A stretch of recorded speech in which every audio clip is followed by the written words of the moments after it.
সবথেকে বুদ্ধিমান প্রাণী বলা হয় মানুষকে, বলা হয় মানুষ হচ্ছে সবথেকে উন্নততর প্রাণী, আর তার বুদ্ধির কাছে অন্য যে কোনো প্রাণী ফেল করতে বাধ্য। কিন্তু যদি আপনাদেরকে পাখির নিরিখে বলি কোন পাখি সবথেকে বুদ্ধিমান সেটা কি জানেন? বা এই পাখিকে যদি সঠিকভাবে ট্রেনিং দেওয়া যায় তাহলে এই পাখি কি ধরনের কাজ করে শুনলে পরে একেবারে অবাক হয়ে যাবেন। অনেকে কিন্তু বলেন যে কাকের বুদ্ধি বেশি, তবে কাকের বুদ্ধি বেশি হলেও কাকের প্রজাতির মধ্যে কোন প্রজাতির কাকের সবথেকে বুদ্ধি বেশি বা বিশ্বের সবথেকে বুদ্ধিমান পাখির তকমা পেয়েছে কোন প্রজাতির কাক, আজকে আপনাদেরকে বলবো সেই পাখিটির কথা।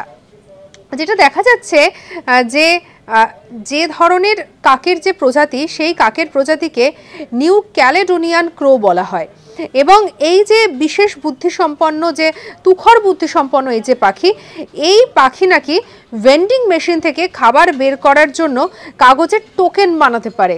মানে তাকে যদি সঠিকভাবে ট্রেনিং দেওয়া যায় এমন কাজও করে দেখিয়েছে এই বিশেষ প্রজাতির পাখি।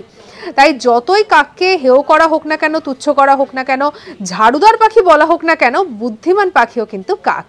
সঙ্গে রাখুন আজ তাক বাংলাকে, সাবস্ক্রাইব করতে ভুলবেন না।